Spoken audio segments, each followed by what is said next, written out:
Hello everyone, True Zero Emissions here. We've got the Wolf King GTR charging up in the background, and in the foreground here, in the front here, right before me is our latest project. You ever heard less is more? Less is more. We took away the part that goes in here so I can have access to these spinning magnets. These are very powerful neodymium magnets, and this was part of a lawnmower motor. I think that's the other part of it right there. Yeah, that's the other part of it. Very powerful motor. Let's see what it says here. This was a 80 volts DC. Look at that, right there. 80 volts DC. That was the most powerful lawnmower motor that I had. And these magnets go all the way across to the end of this. Okay, it's just that this is something that holds them so they won't fly off. That's one magnet. That's half of it. The other half's in here. I would say that's about 35 to 40% uncovered, and then 55 to 60% covered here in this plate that holds it. My thoughts are, and this may change as I do this, I'm going to screw these screws together, hold this like, I want to put some magnets in here, and then spin this with the motor, and then have the magnets that I have placed here, wrap some wire around those magnets and see if anything happens, if there's any power coming out of there. This is I'll call it a variation of the Don Smith rotating separator coil, right? Because we're trying to flux the flux fields to the magnet. I made a video earlier, and I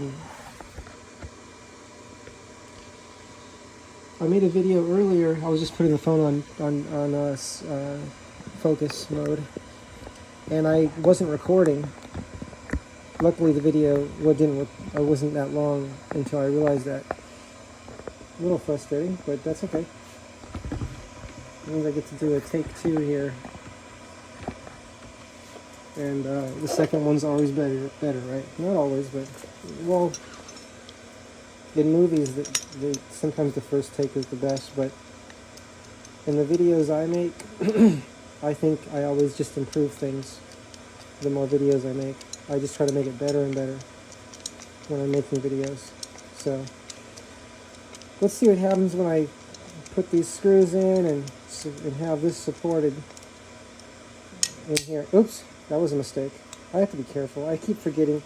It's one thing about magnets is it's really hard to remember to keep metal away from them and to keep magnets away from other magnets. I think there should be a way that I should be able to help myself remember that, even if it means putting tape on there on the magnets and it says magnet, like just write the word magnet on there. And every time I have a magnet, put tape on it that says magnet on it. And that may help me remember that I have one magnet or multiple magnets in the area that I'm working. Right. Okay, get that focus there by touching the phone. It helps it focus. So once these are all snug or started, I'll start tightening them just a little bit. They don't have to be very tight. I also don't know if I'll cut this part out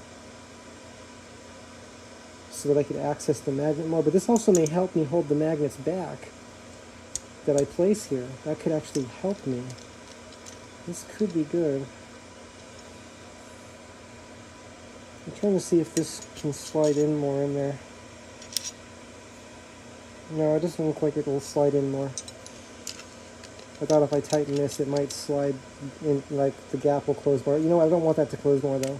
Just remember that. I want that to be open. Okay, so I'm not tightening yet. I'm just getting everything close. So this was I think this was a Cobalt 80 volt lawnmower. Very expensive lawnmower, but I think the controller was burned out or it was damaged somehow. But the motor, well, I never ran it. I bought the lawnmower not working. And I just said, if I can use parts, I'll use parts. If not, okay. It's like I bought it for a very low price because it was in non-working condition. And I just looked at it like it's experiment material. And the people that sold the lawnmower to me asked me, what are you going to do with it? I said, I want to use parts of it, and I have a YouTube channel, and I like to do experiments. And so I'm hoping to use some of the parts for experimenting. And I said, if you get any more, let me know. But I never heard from them again because they never got any more lawnmowers. Now I'm realizing I should have put something in here like hose to help hold this apart. Because when I tighten this, it's squeezing the bearings, and the bearings will bind. And I don't want them binding. Yeah, I just realized that. That's okay. I don't mind taking this apart again. That's just how it is. That always happens. That often happens where I put something together and I go, oh, I could have done this, and then I do it. I go back and do it. That's all right. I could also use a drill to do this right here. So I always buy hose, lots of hose, different sizes, so I can put a piece of hose over this. I'll see what I have. I'll be right back.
Hello everyone, apologies for the delay.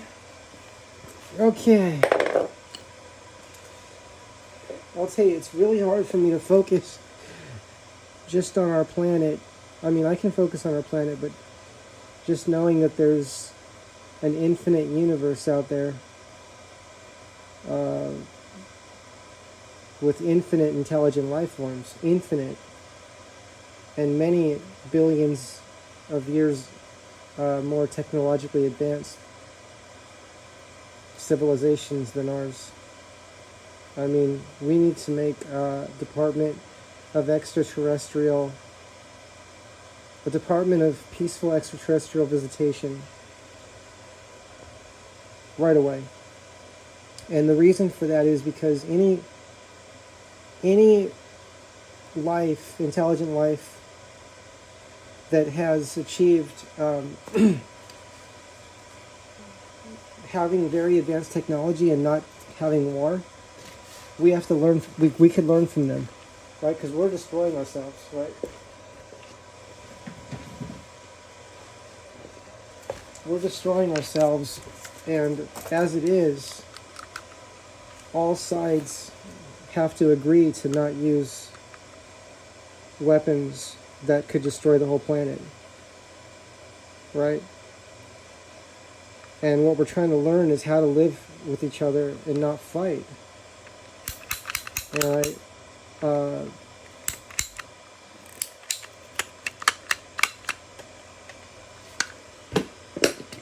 And other advanced, technologically advanced, intelligent beings that are millions of years more technologically advanced than us, right? Millions. How do I know? Because it's very obvious if you read a lot of books. Lots and lots of books, and I'll share the knowledge with you.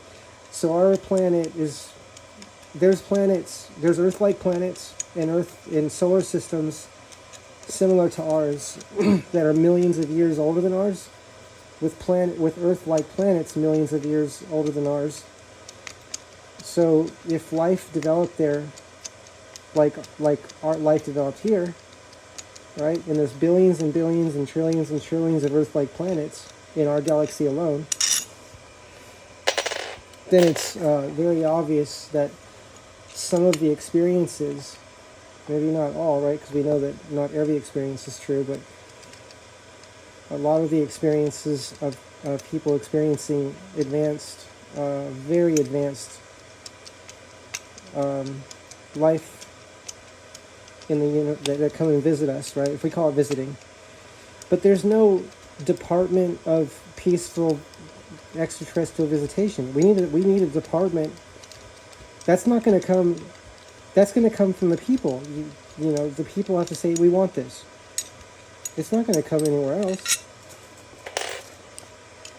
We have to create that and make it a welcoming.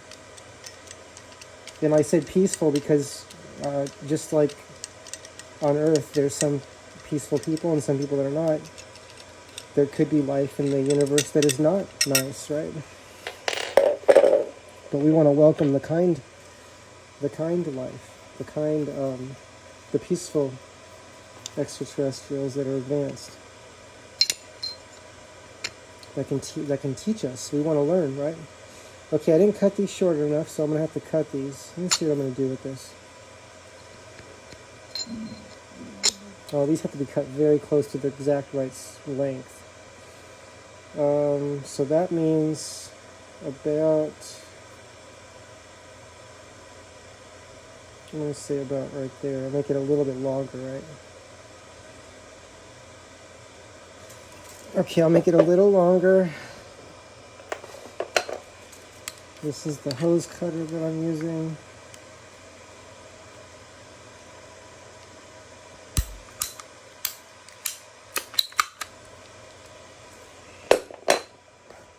Let's double check our measurements.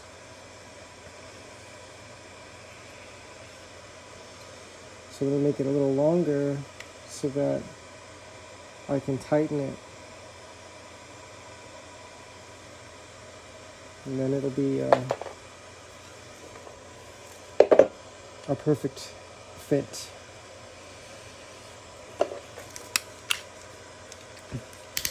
So there's a lot of things that can be very obvious to people, and it requires asking for what we need. That's what we're all taught, right? We're taught, if you need something, ask for it. It's the saying, ask and ye shall receive. It means ask and you'll receive it, right?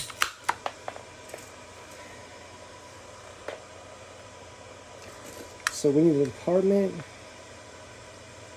of peaceful extraterrestrial visitation, and that welcomes any and all life in the universe that wishes to be peaceful, and we can teach each other. I don't know what we can teach them, but I know that we have a lot to learn.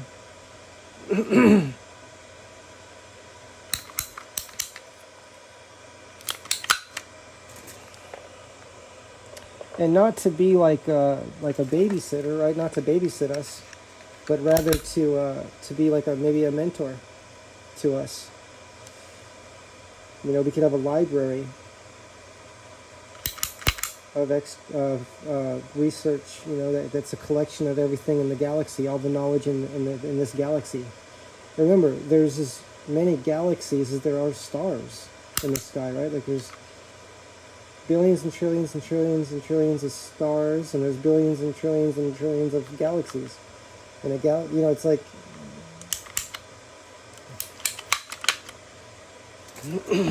I don't really know why there would be any delay in asking for the most obvious thing that we need.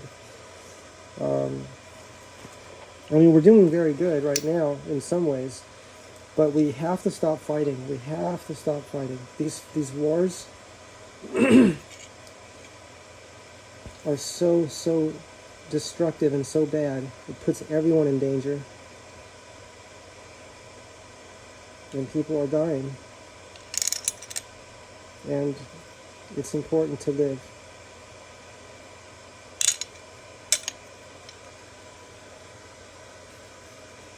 Okay, so I'm using hose as a spacer now.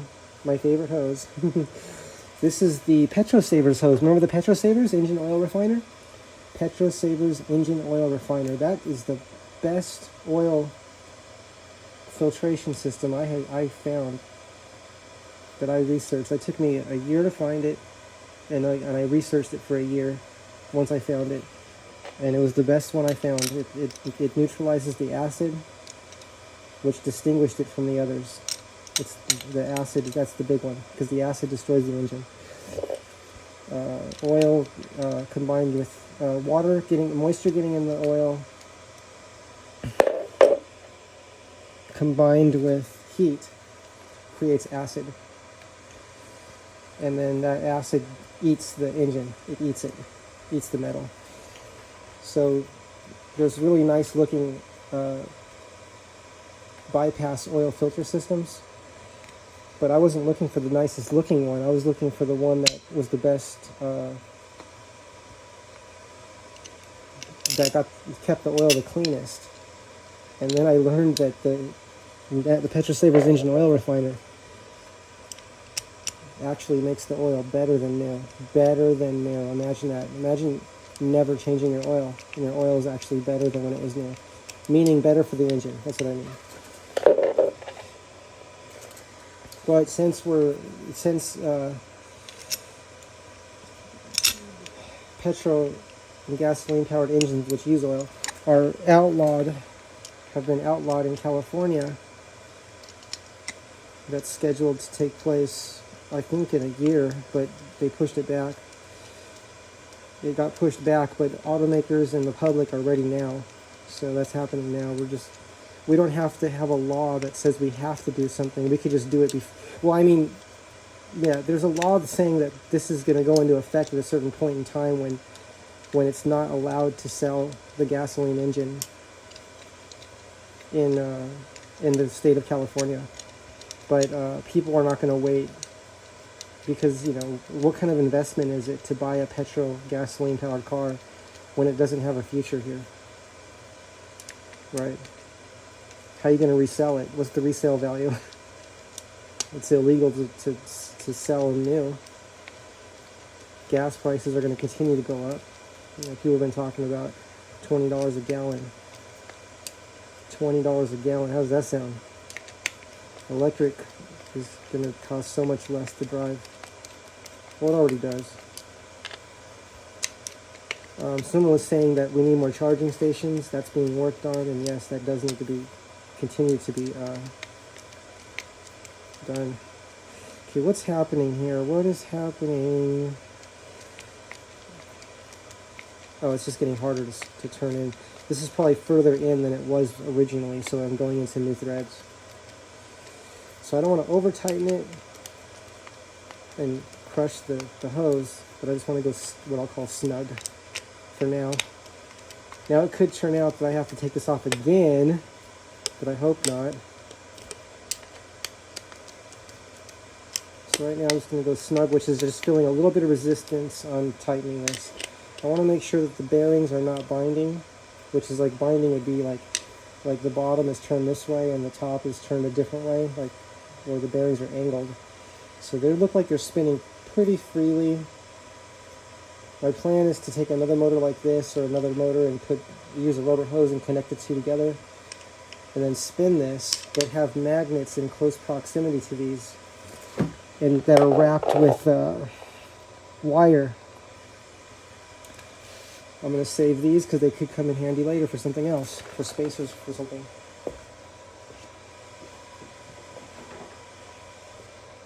I could have put those in the washer's drawer. So this is now snug as tight, right?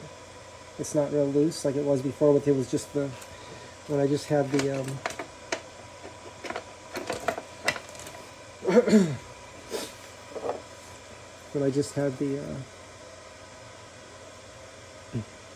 the bolts by themselves. So I used hose as a cushion. It's like a spacer, and it's also a shock absorber, right? Because this hose will absorb vibration, which I like. I like to minimize vibration. It's one of my favorite things to do.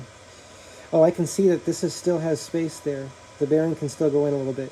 So this still has space. Now it's not moving. This rotor is not moving this in and out because this is kind of stuck here.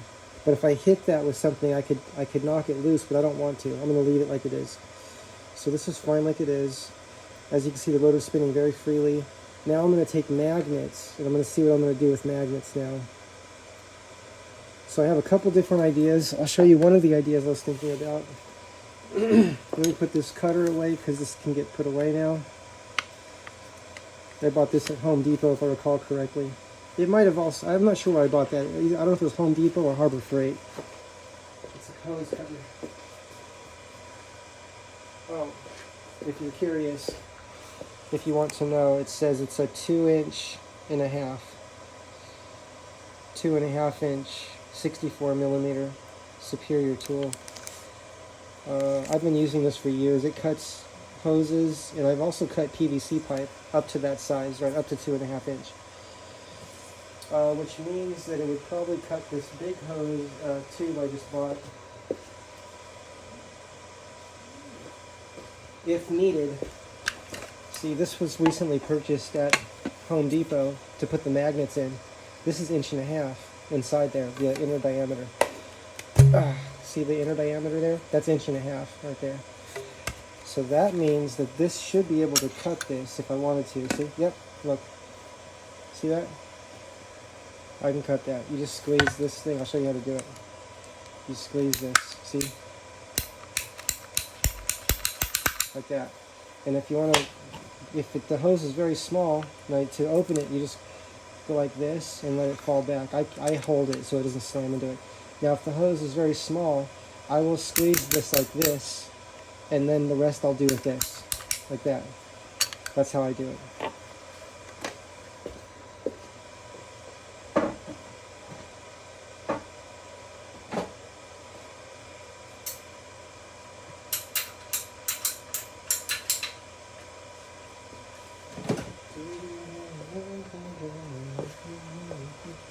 Okay, we're at 23 minutes and 33 seconds into the video.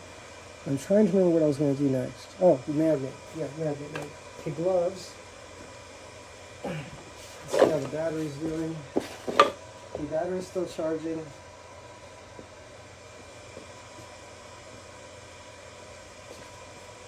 me turn it up, I guess.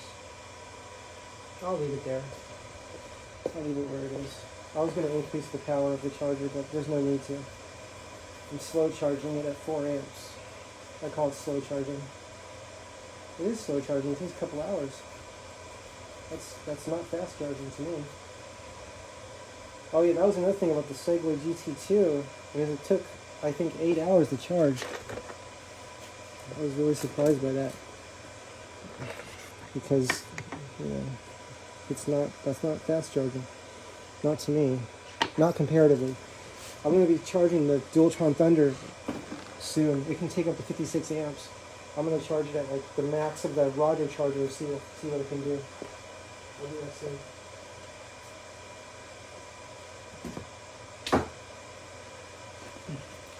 I'll do that test soon with the Dualtron Thunder. With whatever the Roger charger can do, the maximum. Okay, this fits in there. Let's see if this, what happens here. I don't feel anything happening there. Unless I put it closer. If I put it closer, it does.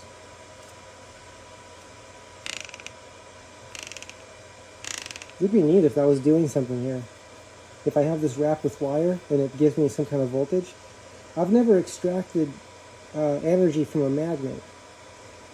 I've always extracted energy the way an alternator or generator does, which is it's a magnetic field magnetizing a ferrous metal, which is a metal that can become polarized or charged with north or south, plus or minus, fields by being in the presence of a magnet. Wouldn't it be neat if that did something, just having it there and spinning this? I mean, I should test that. I have to test that. I have to try everything. I have to try things I'm not thinking of. We're trying to move the flux fields, right? I'm going to do that, actually, just because I want to see what happens. I need to wrap this magnet with the wire, though. So I'll do that right now.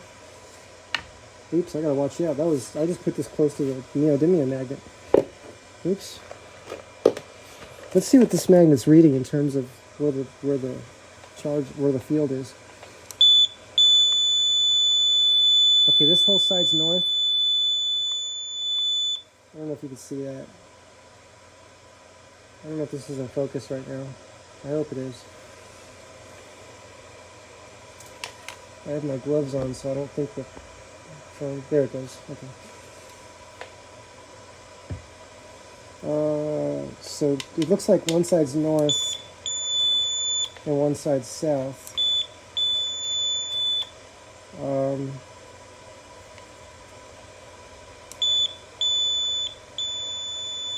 Isn't that neat? So halfway to one side is south, and then the other half is north. I think that's neat. Let's see what these sides say. Oh, probably the same thing. Yeah, it is. It's the same thing. How about this side? That's amazing. That's really amazing. So, if I wrap this like this, would that do anything at all? I don't know if it would. I'm very curious if it will, though. I want to try it. So, let's wrap this magnet with some wire. And we're not going to use magnet wire, we're going to use regular wire. Just regular wire.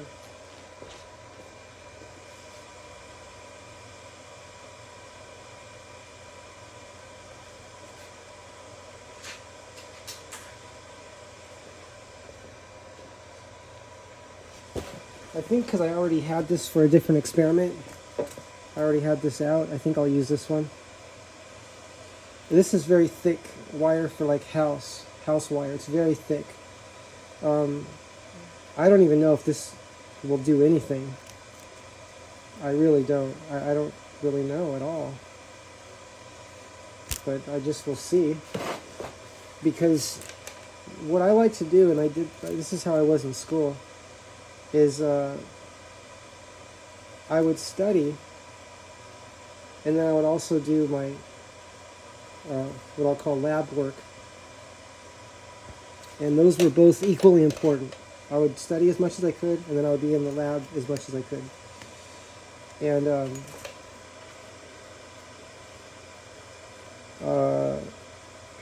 I spoke with a lot of people that were at very high levels of experience.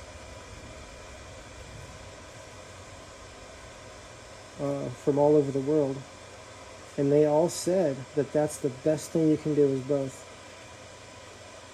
I mean, they all agreed that that's good to do. There's different ways to go about it. But, and people share their experiences, but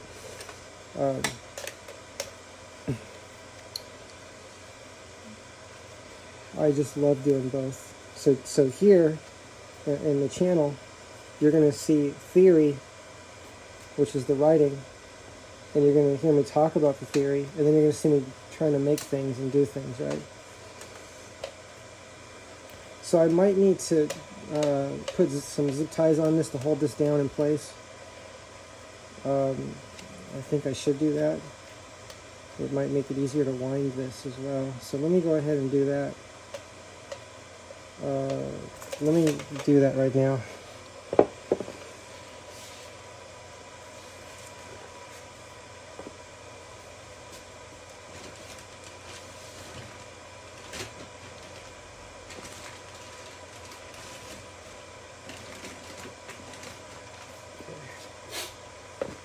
I don't see any open zip ties of this size.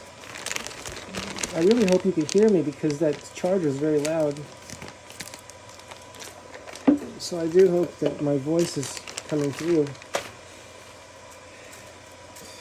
Okay, I'm going to use my zip tie tightener here. That allows me to tighten the zip tie and also cut the zip tie,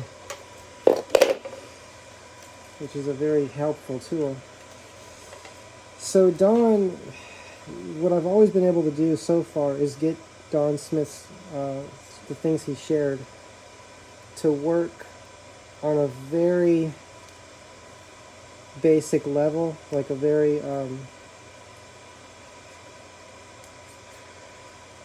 maybe we'll say like a low-powered level, and that includes Rick Friedrich's experiments as well, when I've done those experiments that he has shared.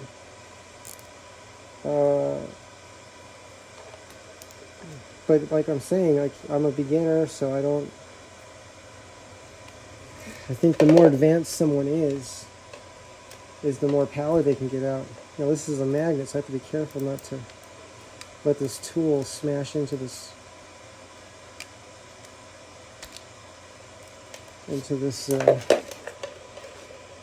magnet. Okay, so that's in place. So I'm going to tighten. So that's going to hold that zip tie is going to hold that wire end, the end piece of the wire. Now I think what I'm going to do is, I was planning to just go one layer deep, and I still think that's a good place to start.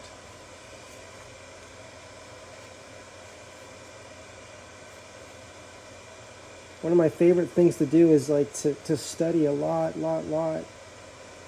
and then kind of like forget everything I learned and just start brand new. Like when I start experimenting, to just clear my mind and go, like create.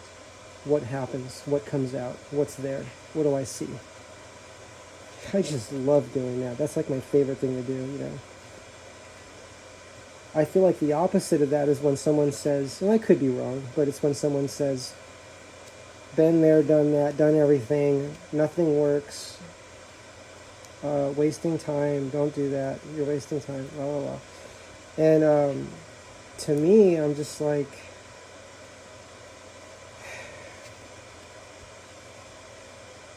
I think my studies,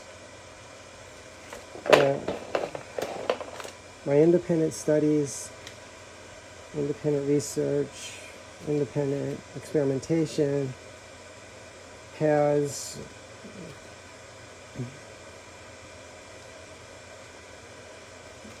it's kind of like the playground, you know, it's like the place where I play. And I just love learning things through experience. And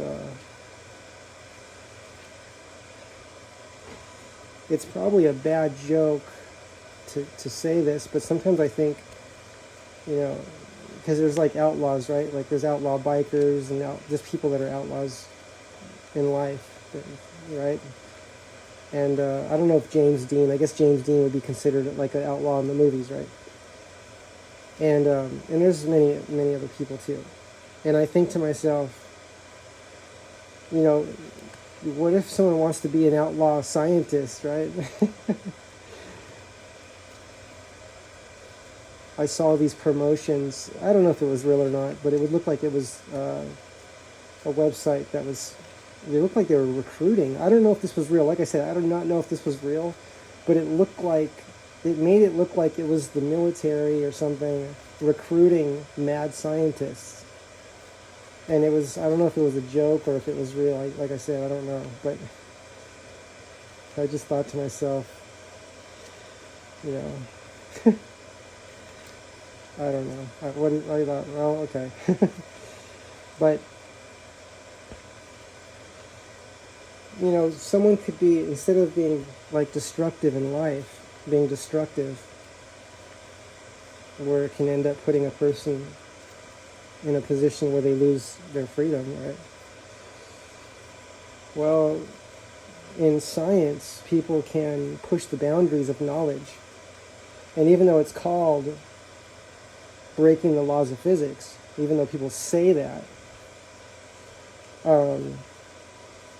it's not really, it's not like illegal. It's not like that. You know, it's more like, it's like I always say, it's a theory. In science, it's not against the law to go beyond the knowledge of the theories and principles in science that are called laws as it relates to like scientific understanding, right?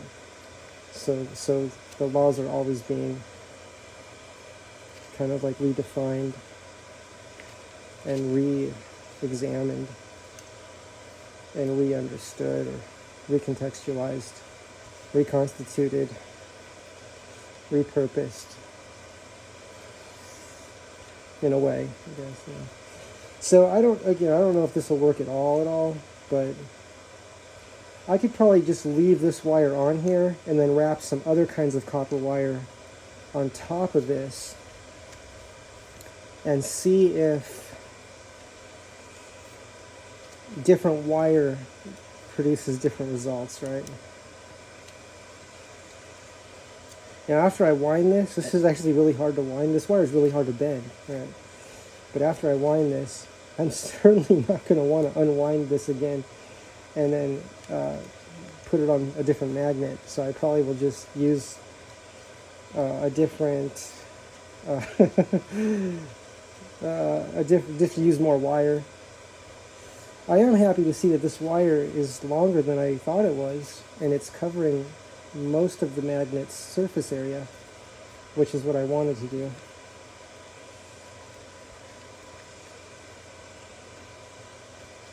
I really don't know if anything at all will happen at all when I move a magnet past this magnet. I don't know if it'll do anything.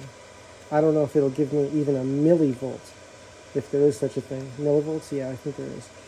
Okay, so that's done. Let me put another zip tie on this side. I'll do that now.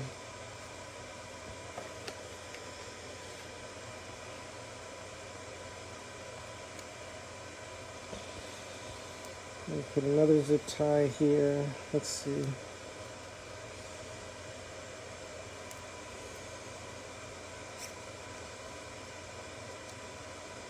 Yeah, I always think there's such a big space for, in movies, for kids building, you know, an electrogravitic powered go-kart, right?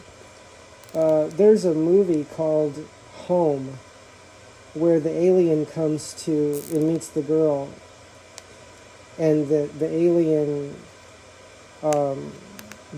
converts the car to run on, well, they go to the 7-Eleven. I don't know if it was 7-Eleven. It was a store. They went to a store, and they had Slurpees, a Slurpee machine. And the alien converted the car to be powered by the Slurpees. And I understood that to be powered by the water in the Slurpee, because Slurpee's mostly water, right? And I looked at it, and it reminded me of the Geek Fuel processor. I thought it was fun. I thought it was a lot of fun they did that.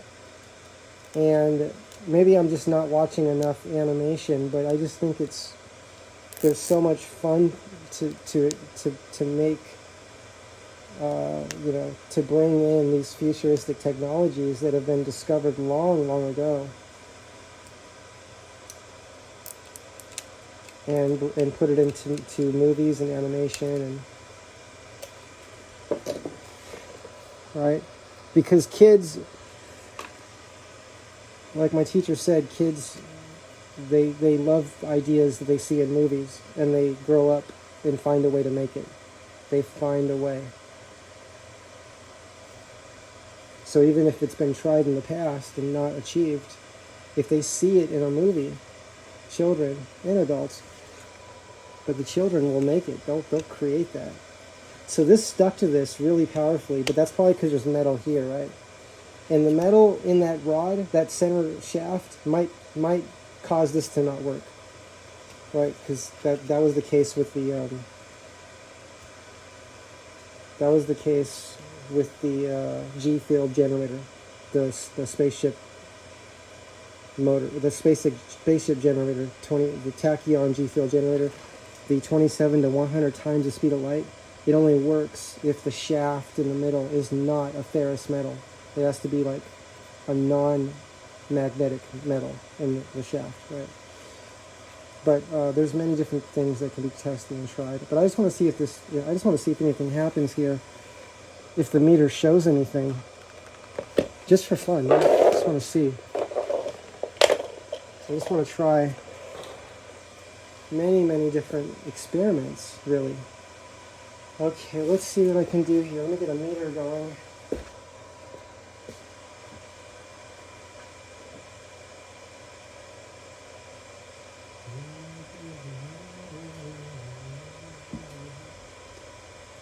Alrighty, so we have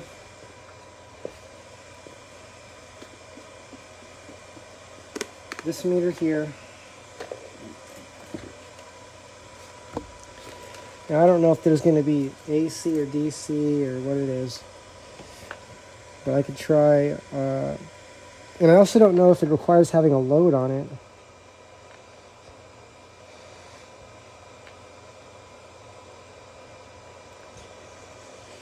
But I just want to see if anything happens at all.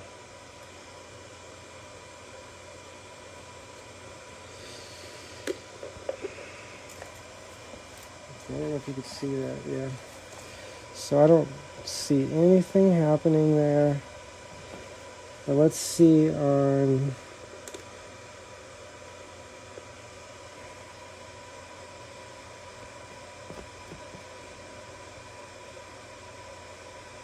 on AC,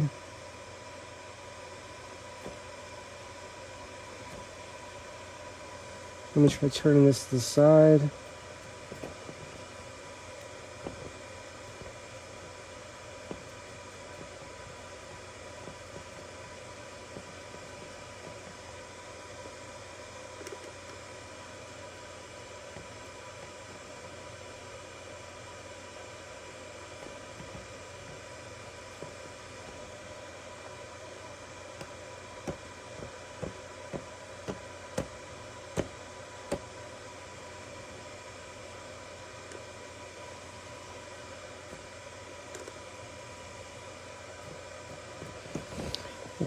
Okay, let me think of another way I could try this.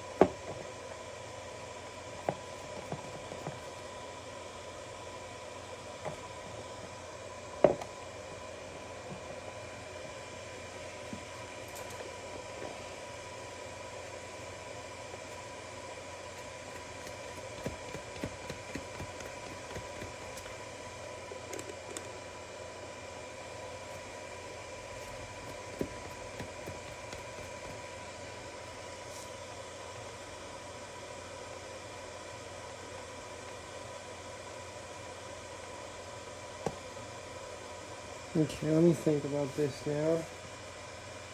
Okay, what I'm going to do is stop this video and we'll start a new video and do some new tests, right? We'll just keep trying different things. I mean, I kind of like that nothing's happening because that's a great place to start. Like my first test showed nothing. hopefully my last test, or as I progress into this, that'll change. I've never, like I said before, I've never extracted energy directly from a magnet. And this is a new experience. Okay, everyone, we'll see you in the next video. Because in alternators and generators and motors that we use as generators, the magnetic field or the magnets are always charging an iron metal, a ferrous magnet metal, but it's not a magnet. The copper is always wound around a ferrous metal. That's another thing I can do with this, because right now I have two magnets. I could wrap a ferrous metal and then pass a magnet past it. In fact, that might be our next test. I might do that next. Okay, everyone, True Zero Emission signing off for the moment. See you soon in the next video. Bye.